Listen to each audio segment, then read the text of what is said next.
Gold trusted gold buyers. మీరు తాకట్టు పెట్టిన బంగారాన్ని విడిపించి ఈ రోజు ఉన్న మార్కెట్ ధరకు కొనబడును.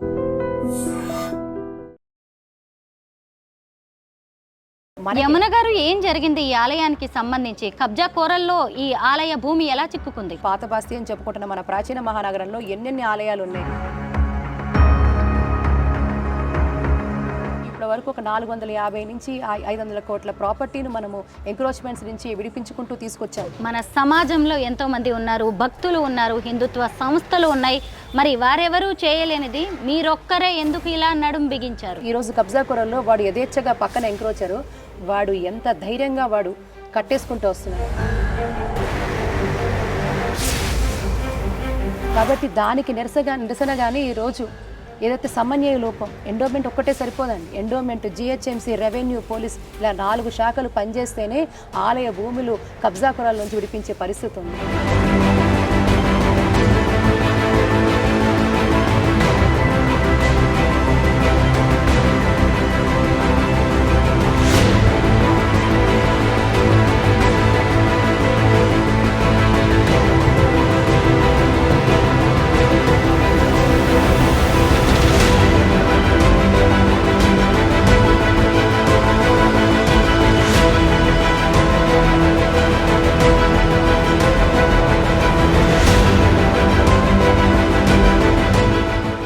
అందరికీ నమస్కారం. నేను Swaroopa Putlapalli. Welcome to I dream.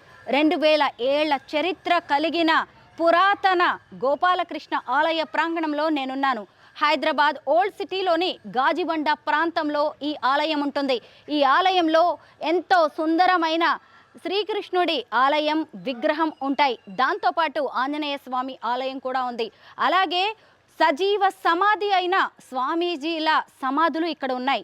సహజంగా మనం నాగదేవత మహిమల గురించి వింటూ ఉంటాం కదా, కానీ స్వామీజీలను కాపాడడానికి వచ్చిన నాగదేవత సమాధి అయినట్టుగా కూడా ఇక్కడ కొన్ని ఆనవాళ్లు, అలాగే స్థానికులు చెబుతున్న వివరాలు కూడా మనకి కనిపిస్తున్నాయి.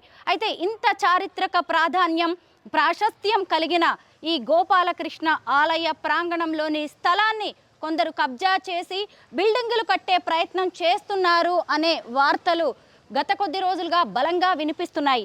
అయితే ఈ ఆలయాన్ని, ఈ ఆలయ స్థలాన్ని కబ్జా కోరల నుంచి విడిపించాలని డిమాండ్ చేస్తూ ప్రముఖ ఆధ్యాత్మికవేత్త అయిన యమునా పాఠక్ గారు ఇక్కడ ఆమరణ నిరాహార దీక్ష చేస్తూ ఉన్నారు. ముఖ్యంగా ఆమె గతంలో కూడా ఎన్నో హిందూ ఆలయాలను కబ్జా కోరల నుంచి విడిపించారు. ప్రస్తుతం మనం ఈ ఆలయ ప్రాంగణంలో ఉన్నాము. చూశారు కదా, మొత్తం ఈ ఆలయ గోడలు చూస్తేనే దీనికి ఉన్న పురాతన చరిత్ర అనేది మనకి అర్థమవుతూ ఉంటుంది. లోపలికి వెళ్ళి ఇంకా ఈ ఆలయానికి సంబంధించిన విషయాలు ఎన్నో తెలుసుకుందాం రండి.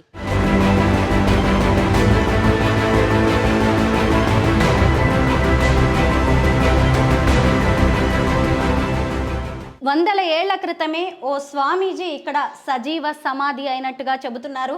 దీంతో పాటు ఇక్కడ ఇంకొక 3 చిన్న చిన్న సమాధులు కూడా కనిపిస్తూ ఉన్నాయి. ఇవి కూడా కొందరు స్వామీజీల సమాధులు అని కూడా అంటున్నారు. ఇందులోనే నాగదేవత సమాధి కూడా ఉంది అని చెబుతున్నారు. ఇక్కడ ఒకప్పుడు స్వామీజీల మఠం, ఆశ్రమం ఉండేదంట. ఇక్కడ వారు తపస్సు చేసుకుంటూ, ధ్యానం చేసుకుంటూ ఎప్పుడు ఉండేవారని చెబుతున్నారు. ఆ తర్వాత ఇక ఈ జీవితం చాలు అని చెప్పి వాళ్ళు తనువు చాలించాలి అనుకున్నప్పుడు ఇలా సజీవ సమాధి అయినట్టుగా మనకి సజీవ సాక్ష్యాలు కనిపిస్తున్నాయి. చూశారు కదా, ఆరెంజ్ కలర్లో కనిపిస్తున్న వీటిని సమాధులని ఇక్కడి స్థానికులు చెబుతున్నారు. వీటి మీద ఇలాగా పట్టు వస్త్రాలని కప్పి ఉంచారు. చూడండి, ఇక్కడికి వచ్చిన భక్తులు పూజలు చేస్తూ ఉంటారు, హారతులు కూడా ఇస్తూ ఉంటారు ఈ సమాధుల చుట్టూ.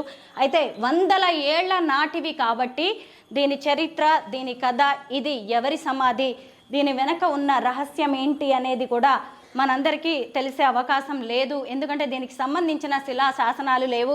అయితే ఇక్కడ చూడొచ్చు, పెద్ద పెద్ద రాతి స్తంభాలతో గోడలు నిర్మించి ఉన్నారు. అలాగే స్తంభాలు కనిపిస్తున్నాయి, దర్వాజాలు కనిపిస్తూ ఉన్నాయి. వీటన్నిటిని బట్టి వీటి వయసు, ఈ కట్టడం వయసు ఎంత ఉంటుందో మనం అర్థం చేసుకోవచ్చు.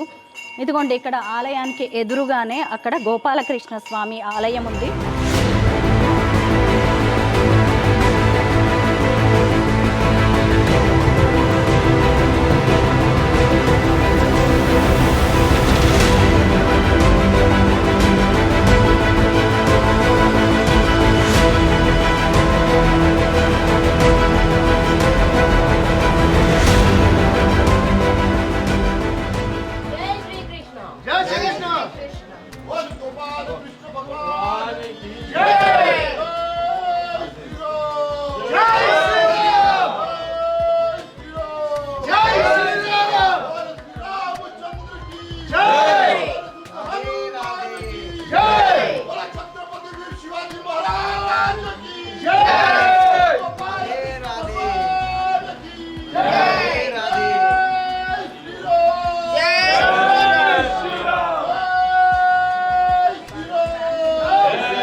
వాసుదేవం దేవం కంసనాయురవతికం దేవకీ పరమానందం కృష్ణం వందే జగద్గురుం. శ్రీకృష్ణుడే సర్వంతర్యామి. మన దుష్ట సంహారం చేసినందుకు కూడా కురుక్షేత్ర మహాసంగ్రామం జరిగేంత కాలం కూడా దుష్ట సంహారం చేసినటువంటి ఆ యొక్క శ్రీకృష్ణుడు ఇక్కడ స్వయంభూగా 2000 సంవత్సరాల క్రితం ఇక్కడ వెలిసినాడు. అంతటి మహాశక్తివంతమైన ఏరియా ఇది.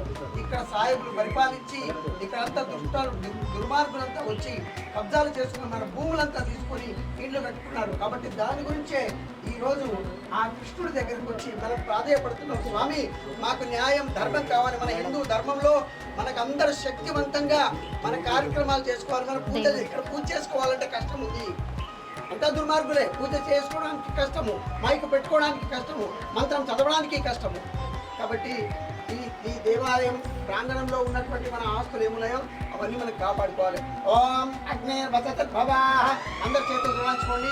ఓం అగ్నేర్వసతద్భవాః ఆదిత్యాయువతేజో భవాః విష్ణవధీమాన్ భవాః బ్రహ్మాయుర్భవాః ఆయురాయుర్భవాః ఇమే త్రియే పద్మహస్తే సుగంధే వక్షస్థలైః ఉన్నతుజాయమానైః ప్రమోదమానైః రవిమన్యుమానైః పుత్రైః పౌత్రైః శ్రీవర్ధతాం దీర్ఘమాయుః అశ్వదాయీ చ గోదాయీ ధనదాయీ మహాధనే ధనం మే జుషతాం దేవీం సర్వకామ్యార్థసిద్ధయేత్ పుత్రపౌత్రధనం ధాన్యం మత్తత్వాయ విగోర్వం ప్రజానాం భవతి మాసాం ఆయుష్మంతం కరోతాం చంద్రాభాం లక్ష్మీం ఈశానాం సూర్యాభాం శ్రియమైశ్వరీం చంద్రసూర్యాగ్నిసర్వాభాం శ్రీమహాలక్ష్మీముపాత్మహే విష్ణశ్చ శ్రియం దదాతు పశుపతిశ్చ పశుం దదాతు కుబేరస్య ధనం దదాతు సర్వా దేవతాః అమృతం దదాతు మాసే మాసే సఫలమాదిత్యాః తేజోబలం చ మంగళం చ సుమంగళం చ బుధం చ దీర్ఘబుద్ధిం చ మంత్రే మంత్రే రహస్యం చ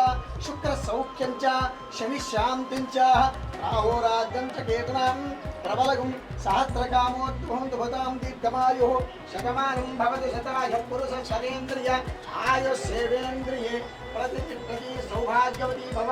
చాలా పెద్ద శ్రద్ధ. ఇటువంటి శ్రద్ధ ఒక్కరు తీసుకుంటే ప్రజలందరూ వేస్తారు. అంతటి శివాజీ మహారాజు, అంతటి మహారాణా ప్రతాప్, పెద్ద పెద్ద సర్దార్ వల్లభాయ్ పటేల్, అటువంటి మహనీయులు కాపాడినటువంటి మన దేశం ఇది. ఒక శ్రీకృష్ణుడిని దేవాలయాన్ని కాపాడుకోలేమా? స్వయంభూ వెలిసిండు ఆయన. స్వయంభూ వెలిసినటువంటి దేవాలయం, ఆ నారాయణమూర్తి ఆ యొక్క రూపం చూస్తే ఎంత ఆనందంగా ఉంది. స్వయంభూగా వెలిసిన ఓల్డ్ సిటీలోని గోపాలకృష్ణ ఆలయం లోపలికి మనం వచ్చేసాము. ఇదిగోండి, ఆలయం లోపల ఎంత చక్కగా కూర్మావతారాన్ని చెక్కారో మనం చూడొచ్చు. స్వామివారి దశావతారాల్లో ఒకటిగా ఈ కూర్మావతారాన్ని చెబుతూ ఉంటారు కదా. ఇక్కడ రాతితో చెక్కిన ఈ కూర్మానికి అందరూ భక్తులు పూజలు చేస్తూ ఉంటారు. కూర్మము చెరువులో నీళ్ళ మధ్యలో ఉన్నట్టుగా కూడా ఒక తటాకం షేప్లో కూడా ఏర్పాటు చేశారు. ఇదిగోండి, చూసారా, ఇక్కడికి వచ్చిన భక్తులు పూజలు చేసి పువ్వులు వేసి దక్షిణ కూడా ఈ కూర్మావతారానికి సమర్పిస్తూ ఉంటారు. సరిగ్గా కూర్మావతారానికి ఎదురుగానే శ్రీకృష్ణ భగవానుడు కొలువై ఉన్నారు. ఇక్కడ పండుగలు పర్వదినాల సమయంలో ప్రత్యేక పూజలు జరుగుతూ ఉంటాయి. చూసారు కదా, అసలు ఈ ఆలయ నిర్మాణాన్ని కూడా మనం ఒక్కసారి పరిశీలించాల్సి ఉంటుంది. ఇక్కడ చెక్కిన శిల్పాలను చూస్తేనే వీటి చరిత్ర ఎన్నో ఏళ్ల నాటిదని మనకి అర్థమవుతూ ఉంటుంది. ఇదిగోండి, ఈ దర్వాజాకి అటు ఇటు ప్రధాన ద్వారానికి అటు ఇటు 2 శిల్పాలను చెక్కారు. దర్వాజాలు కూడా చూడొచ్చు, మీకు ఎన్ని ఏళ్ల నాటివి అనేది మనకి అర్థమవుతూ ఉంటుంది. ఇదిగోండి, ఇక్కడ రాతి స్తంభాలు కూడా కనిపిస్తున్నాయి. ఆలయ నిర్మాణమే దాని వయసు ఎంత అనేది తెలియజెబుతూ ఉంటుంది. ఈ ఆలయ ప్రాంగణంలోనే యమునా పాఠక్ గారు ఆమరణ నిరాహార దీక్ష చేస్తున్నారు. ఉదయం నుంచి కూడా ఆమె పచ్చి మంచినీళ్లు కూడా ముట్టుకోకుండా ఈ ఆలయ స్థలాన్ని కబ్జాకోరుల బారి నుంచి బయటకు తీసుకురావాలని అప్పటి వరకు కూడా తాను నిరాహార దీక్షను విరమించేదే లేదు అని ఇక్కడ కూర్చుని ఉన్నారు. ఉదయం నుంచి ఆమె పచ్చి మంచినీళ్ళు కూడా తీసుకోకుండా దీక్ష చేస్తూ ఉండడంతో దేవాదాయ శాఖ అధికారులు ఇక్కడికి వచ్చారు. ఆవిడ్ని దీక్ష విరమింపజేయడానికి ప్రయత్నించారు. సర్ది చెప్పడానికి ప్రయత్నించిన తాను ఎట్టి పరిస్థితుల్లోనూ ఈ ఆలయం కబ్జా కోరాల నుంచి బయటికి వచ్చే వరకు, దానికి సంబంధించిన సరైన హామీ వచ్చే వరకు కూడా దీక్షను విరమించేదే లేదు అని చెబుతున్నారు. మనం ఒక్కసారి యమునా పాఠక్ గారితో మాట్లాడదాం. ఒక మహిళ తలుచుకుంటే ఎంత పెద్ద పోరాటం చేయగలదో, ఎంత విజయాన్ని సాధించగలదో ఈరోజు మన కళ్ళ ముందే నిరూపించారు ప్రముఖ ఆధ్యాత్మికవేత్త, సామాజిక కార్యకర్త యమునా పాఠక్ గారు.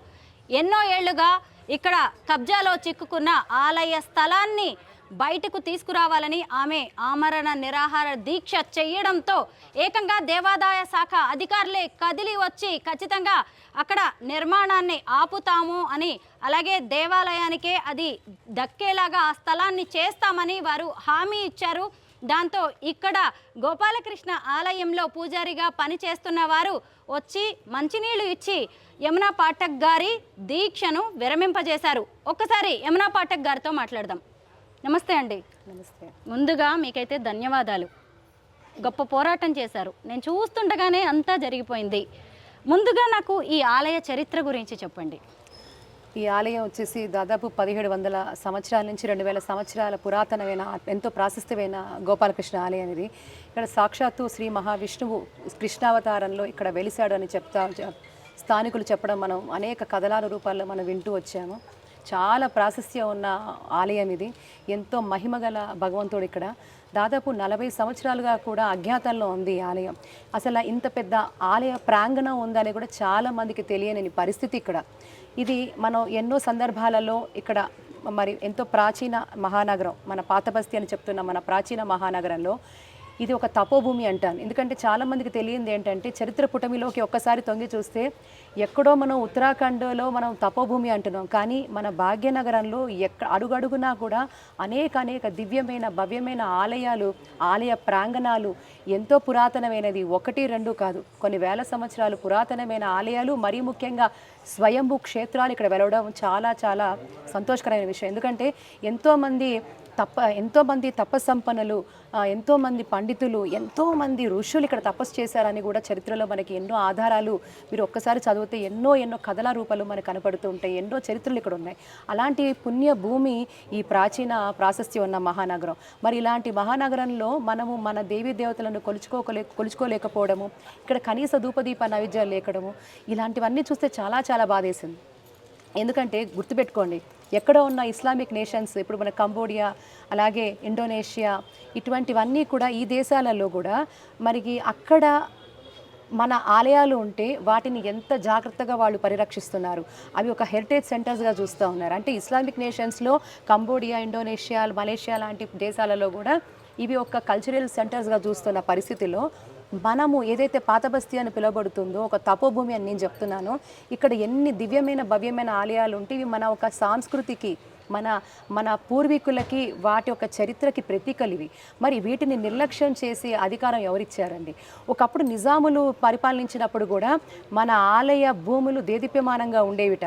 అక్కడ చాలా ఇనాములు ఇచ్చేవారుట, మరి భూములు ఇచ్చేవారు. అలాగే అర్చకులకి కూడా మాన్యాలు ఎన్నెన్నో, ఈవెన్ వాళ్ళు దగ్గరుండి రథోత్సవాలు, బ్రహ్మోత్సవాలు ఇలా ఎన్నో చేసిన పరిస్థితులు మనకున్నాయి. ఇలాంటి చరిత్రని కప్పిపట్టేస్తున్నారు. కానీ అంటే ఆ రోజుల్లో ఆ పాలకులు ఉన్నా కూడా దేదీప్యమానంగా వెలిగిన ఆలయాలు ఈరోజు మనకి ప్రజాస్వామ్యం వచ్చాక, స్వాతంత్రం వచ్చాక మన పాలకులు ఉండగా ఎందుకు ఈ దుస్థితి ఉన్నదనేది ఈరోజు ప్రశ్నార్థకంగా మారింది. ఆ తరుణంలోనే జల్లెడపడుతూ ఉండి అనేక దివ్యమైన భవ్యమైన ఆలయాలు, ధూపదీప నైవేద్యాలు నోచుకోలేని ఆలయాలు, ఇలాంటి ప్రాంగణాలన్నీ కూడా వెలుగులోకి తీసుకొచ్చే ప్రయత్నం చేస్తూ ఉన్నాం. ఎందుకంటే మరీ చెప్తున్నాను, ఇవన్నీ మన కల్చరల్ రూట్స్, ఇది మన అస్తిత్వం, మన పూర్వీకులు మనకిచ్చిన ఒక వారసత్వ ఆధ్యాత్మిక సంపద. ఇది ఎంతో చెప్తుంది చరిత్ర గురించి. ఇవి మన పునాదులు. ఇవి లేకుండా చేస్తున్నారండి, ఈ తరానికి తెలియకుండా చేస్తున్నారు. యమున గారు, ఏం జరిగింది ఈ ఆలయానికి సంబంధించి? కబ్జా కోరల్లో ఈ ఆలయ భూమి ఎలా చిక్కుకుంది? ఈ 40 సంవత్సరాలుగా కూడా మగ్గిపోతున్న ఈ ఆలయము, మనము గత సంవత్సరం నుంచి అనేక కథనాలు దీని గురించి మనం ప్రయత్నం చేస్తూ బయటికి అటు పత్రికల ద్వారా, మీడియా ద్వారా, డిజిటల్ మీడియా ద్వారా కూడా మనం అనేక కథనాలు దీన్ని ప్రచారం చేసుకుంటూ వస్తున్నాం, ప్రజల్ని చైతన్యపరుస్తూ వస్తున్నాం. ఆ ప్రాసెస్లో మనకి నిజంగా కూడా శ్రీకృష్ణ పరమాత్ముడు ఉన్నాడా అంటే ఉన్నాడనే నిదర్శనం మనకి అనేక సందర్భాల్లో జరిగింది. ఎప్పుడైతే ఈ ఆలయం గురించి మనము ఆరా తీసి దీని గురించి మనం పరిశోధన చేసుకుంటూ ముందుకెళ్తున్నామో అనేక డాక్యుమెంట్లు కూడా చాలామంది వాళ్ళంతా వాళ్ళు మన గురించి తెలుసుకొని మనకి ఎన్నో డాక్యుమెంటల్ ఎవిడెన్సెస్ కూడా తీసుకొచ్చి వీటి మీద కేసులు ఏవైతే కూడా అప్పట్లో 40 ఏళ్ల కిందట ఎంక్రోచర్స్ ఎవరైతే దీన్ని ఆస్తిని కాజేద్దామనే దుర్బుద్ధితో వాళ్ళు ప్రయత్నం చేశారో అవన్నీ తిప్పికొట్టే పరిస్థితి. అంటే ఉమ్మడి రాష్ట్రంలో ఉన్నప్పుడు కూడా దేవాదాయ ధర్మాదాయ శాఖ ఇందులో ఒక పార్టీగా ఉండి ఆ కేసుని వాళ్ళు నెగ్గడం జరిగింది. అంటే సిటీ సివిల్ కోర్టులో అటు హైకోర్టులో కూడా దేవాదాయ శాఖకి అనుకూలంగా కూడా తీర్పు వచ్చిన పరిస్థితి. అంటే ఇది ఆలయ భూమిని వచ్చిన పరిస్థితి కూడా అప్పుడు దేవాదాయ శాఖ దీన్ని పరిరక్షించుకోలేకపోయింది. కాలక్రమేణా వేరే వాళ్ళ చేతుల్లోకి వెళ్ళి ప్రైవేట్ యాజమాన్యం చేతుల్లోకి వెళ్ళి అది కొన్ని సంవత్సరాలు అలాంటి పరిస్థితి ఉండగా తర్వాత మనం వచ్చాక దీన్ని వెలుగులోకి తీసుకొచ్చి అనేక కథనాల్లో మనం బయటకు తెచ్చిన తర్వాత అనేక విస్తుపోయే విషయాలు బయటకు వచ్చాయి. అలాగా అనేక డాక్యుమెంట్స్ కూడా మనం సేకరించాం. తీసుకొచ్చే డిపార్ట్మెంట్ వారికి ఎట్టకేళ్ళకి ఏంటంటే అయ్యా ఇది మీ ప్రాపర్టీ. ఈరోజు తెలంగాణ రాష్ట్రం వచ్చిన తర్వాత కూడా దేవాదాయ ధర్మశాఖ ఎన్ని భూములు ఉన్నాయి, మరీ ముఖ్యంగా పాత బస్తీ అని చెప్పుకుంటున్న మన ప్రాచీన మహానగరంలో ఎన్నెన్ని ఆలయాలు ఉన్నాయి, మీరు మాకు అప్పచెప్పండి. ఎంతోమంది దాతలు ఎంతోమంది పెద్దవాళ్ళు వస్తారు భక్తులను మేము చూసుకుంటాం. ఇంతటి అద్భుతమైన ఆలయాన్ని మనం పరిరక్షించుకోవాలి అనే ఈ యొక్క మన సంస్కృతికి చిహ్నాలు ఇవి, వీటిని మనం కాపాడుకోవాలి అనే ప్రయత్నం చేస్తూ వారికి కూడా సహకరిస్తూ అనేక డాక్యుమెంట్ కూడా తీసుకెళ్ళి మనము కంటిన్యూస్ రిప్రజెంటేషన్స్ కూడా ఇవ్వడం జరిగింది. మీరు చూస్తూ ఉన్నారు మొదటి ఫేజ్లోకి 21 టెంపుల్స్ తీసుకుంటే ఒకటి ఇప్పటి వరకు ఒక 450 నుంచి 500 కోట్ల ప్రాపర్టీని మనము ఎంక్రోచ్మెంట్స్ నుంచి విడిపించుకుంటూ తీసుకొచ్చాం అనేక సందర్భాలలో. ఈరోజు కూడా మురళీ మనోహర్ స్వామి కిషన్ బాగ్లో కూడా ఈరోజు కోర్టు ఉత్తర్వులు, అంటే మనం ఇంతకుముందు కూడా దీని మీద వరుస కథనాలు వేసిన తర్వాత కూడా మరి ఈరోజు ఆ ఆలయానికి సంబంధించి కూడా అక్కడ ఎంక్రోచ్మెంట్స్ గురించి కూడా మనకి హైకోర్టుని ఎండోమెంట్ వారు హైకోర్టుని కూడా వారు ఆశ్రయించడం జరిగింది. హైకోర్టు ఉత్తర్వులు కూడా ఈరోజు ఇవ్వడం జరిగింది.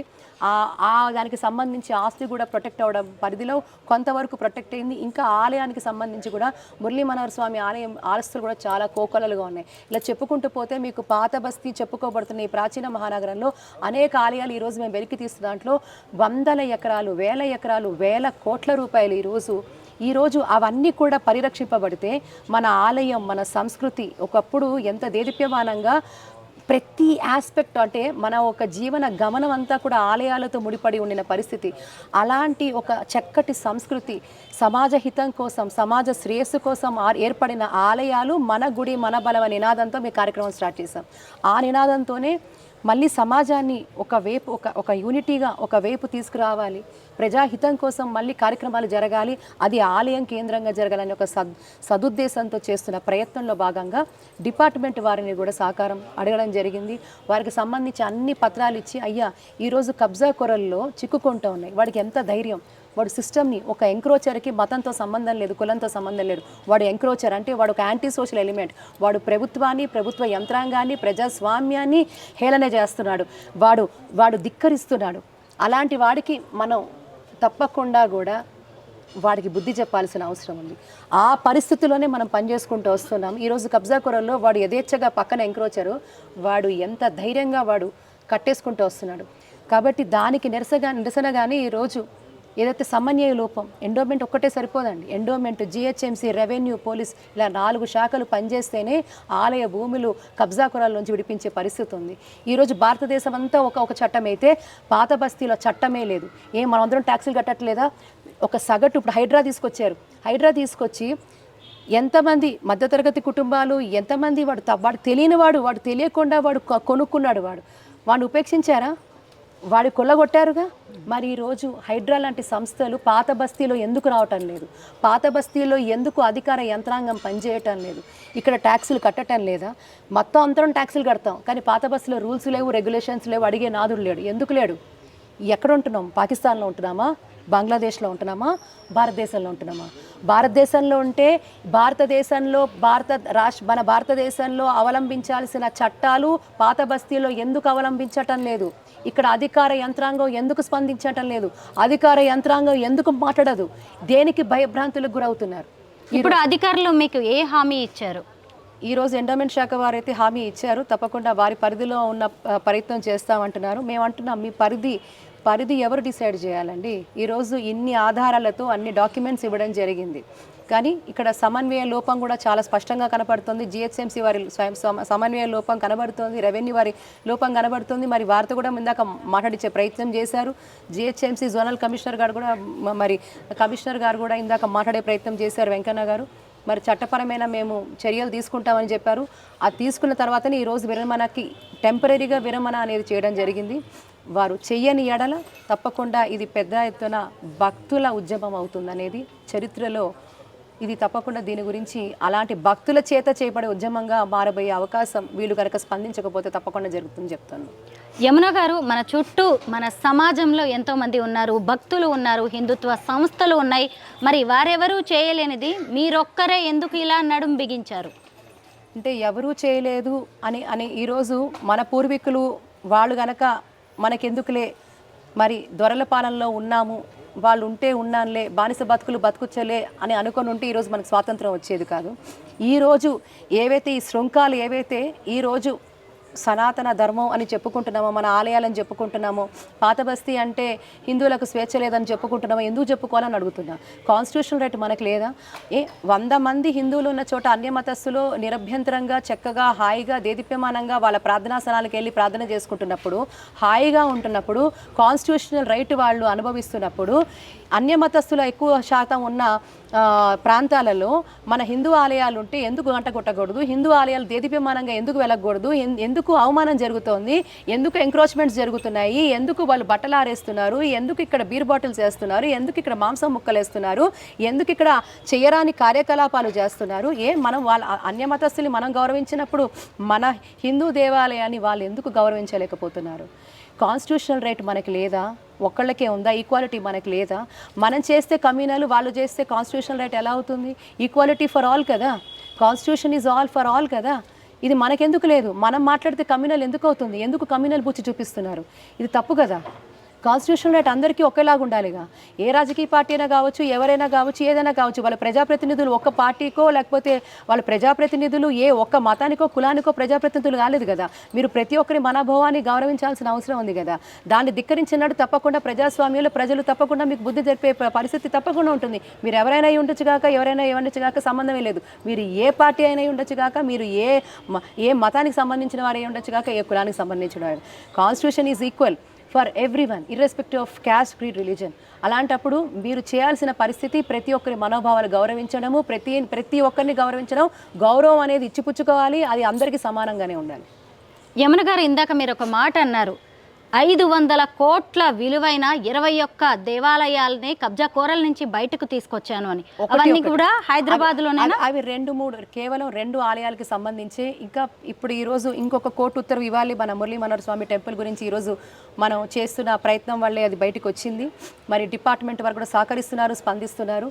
సో ఇప్పుడు ఈ ఆలయానికి సంబంధించి కూడా మీరు ఒక్క ఆలయాన్ని టచ్ చేస్తే 100 కోట్లు, 1000 కోట్ల రూపాయలు.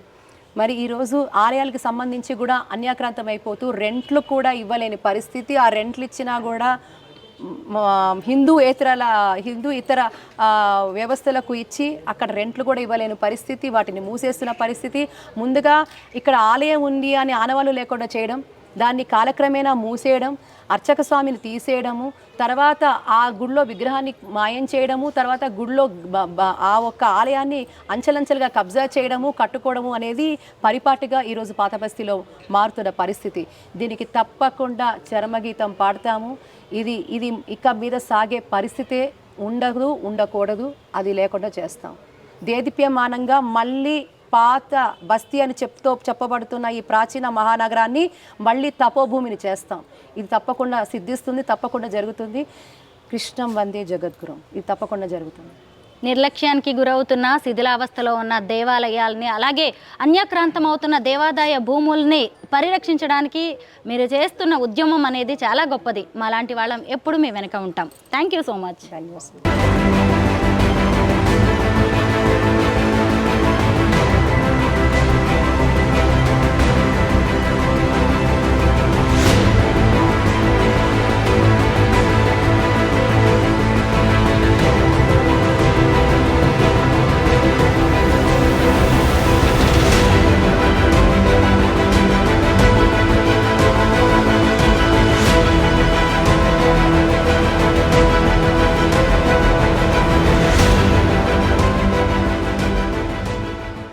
ప్రస్తుతం నాతో పాటు దేవాదాయ ధర్మాదాయ శాఖ అడిషనల్ కమిషనర్ శ్రీనివాస్ గారు ఉన్నారు. ఆయనే దగ్గరుండి యమున పాఠక్ గారితో దీక్ష విరమింపజేశారు. శ్రీనివాస్ గారితో మాట్లాడదాం. సార్ నమస్తే. మీరు దగ్గరుండి యమునా పాఠక్ గారితో దీక్ష విరమింపజేశారు. చాలా గ్రేట్ సార్. ఎందుకంటే ఒక మహిళ వచ్చి పోరాటం చేస్తుంటే ప్రభుత్వం కూడా చక్కగా వచ్చేసి ఆమెకు మద్దతు పలికింది. ఆమె చేస్తున్నది న్యాయమైన పోరాటం అని గ్రహించి మీరు కూడా దగ్గరుండి వీటన్నిటికీ ఆవిడకి నచ్చజెప్పడానికి కూడా ప్రయత్నించారు. సార్, మీరిచ్చిన అష్యూరెన్స్ ఏంటి ఆవిడకి? ఈరోజు ఈ దేవాలయము కృష్ణ మందిరము బేసిక్గా హైకోర్టు ఉత్తర్వులు ఇచ్చినప్పటికీ కూడా పక్కన నిర్మాణాలు చేస్తున్నారు, అది ఆపకుండా చేస్తున్నారు అనే నేపథ్యంలో ఇష్యూ కాగానే మా పై ఉన్నతాధికారుల ఆదేశాల మేరకు మా మంత్రి గారి కార్యాలయం నుంచి ఇన్స్ట్రక్షన్స్ మేము రావడం జరిగింది. నేను నాతో తోటి ఉద్యోగస్తులు వచ్చిన తర్వాత ఇక్కడ అర్థమైంది ఏంటంటే ఈ ల్యాండ్కి సంబంధించి ఎంక్రోచ్మెంట్ ఆపమన్నా కడుతున్నారు అనేది ఇష్యూ అయింది. బేసిక్గా పూజారిని థ్రెటన్ చేస్తున్నారు, ఏదో ఆయన బతకనిచ్చేదట్లేరు, పూజ చేయించుకొనిచ్చేదట్లేరు, తదితర అంశాలన్నీ మేడం గారి ద్వారా తర్వాత స్వామీజీ లోకల్ ఉన్న పెద్దవాళ్ళతో నోటీస్కి రావడం జరిగింది. ప్రాథమికంగా ఇక్కడున్న సర్వేయర్ని ఆర్ఐని పిలిపించి మా దగ్గర ఉన్న రికార్డ్స్ అంటే మేడం గారే ఇచ్చారు. ఇవన్నీ చూసిన తర్వాత ఈరోజు వరకు ఇది రిజిస్ట్రేషన్ కాలం మా డిపార్ట్మెంట్లో. గతంలో 82లో ఒక సివిల్ కోర్ట్ జడ్జిమెంట్ ఇచ్చింది, దాంట్లో ఎండోమెంట్ కమిషనరే పార్టీ ఉన్నారు. మరి గతంలో ఏమైంది, పూజారులు ముందుకొచ్చి రిజిస్ట్రేషన్ కాలం ఆ యాంగిల్ సంబంధించి ఇమీడియట్లీ చేయమన్నా. హైకోర్టులో ఇంప్లీడ్ కమ్మన్నారు ఎండోమెంట్స్ని. అది జీపీ గారితో మాట్లాడి ఇమీడియట్లీ రేపు బెంచ్ మీదకు తెప్పించి అక్కడ డిప్యూటీ కమిషనర్ ఉన్నారు కృష్ణప్రసాద్ గారు, వాళ్ళతో మాట్లాడి ఇమీడియట్లీ ఇంప్లీడ్ అవ్వటానికి. ఇంప్లీడ్ అయ్యే ముందు ఈ టెంపుల్ డిపార్ట్మెంట్లో రిజిస్ట్రేషన్ అయ్యి తప్పనిసరి ఉండాల్సి వస్తుంది. మళ్ళీ షెడ్యూల్ ఆఫ్ ప్రాపర్టీ అంటే దిక్కులు వాళ్ళు రెవెన్యూ వాళ్ళు ఇస్తారు కదా సర్వేయర్స్, ఏ దిక్కు ఎంత ఉంది, టోటల్ ప్రాపర్టీ ముంతక ప్రకారం ఏదో 4,000 గజాలు సుమారు ఉందని చెప్తా ఉన్నారు. మరి అవన్నీ సోమవారం మంగళవారం ఇస్తాం సార్ అన్నారు. నేను ఈ ప్రాసెస్ మొత్తం వాళ్ళ సంబంధిత అధికారులను కంప్లీట్ చేసుకోండి హైకోర్టు విషయం చెప్పాను. తర్వాత మేడం గారికి వచ్చేసరికి ఒక విషయం రిక్వెస్ట్ చేయడం జరిగింది. వాళ్ళ అభిష్టం మేరకు ఇక్కడ జిఎంఎస్సి అథారిటీస్ పర్మిషన్ కోర్టు కట్టొద్దన్నాం కాబట్టి ఇతరత్ర కారణాలు వాళ్ళు కడతాం జరిగింది. చెప్పిన ఉల్టా బెదిరించడం జరుగుతుందని నోటీస్కి వచ్చారు. ఈ నేపథ్యంలో జిఎంఎస్సి హైయర్ అథారిటీస్తో మాట్లాడడం జరిగింది. వాళ్ళు కూడా మేడం గారితో మాట్లాడి అష్యూరెన్స్ ఇచ్చారు. రేపు ప్రొద్దున వచ్చి ఆ టీం అంతా వర్క్ కంప్లీట్ కానియము, అది క్లోజ్ చేస్తాము, ప్రాసెస్ ప్రకారం ఇనిషియేట్ చేస్తాం జరిగి కన్విన్స్ అయ్యి మేడం గారు కన్విన్స్ అయిన తర్వాత ఇప్పుడు దీక్ష విరమించడం జరిగింది. అది విషయం అమ్మా. Thank you so much sir. Thank you అమ్మా. Thank you.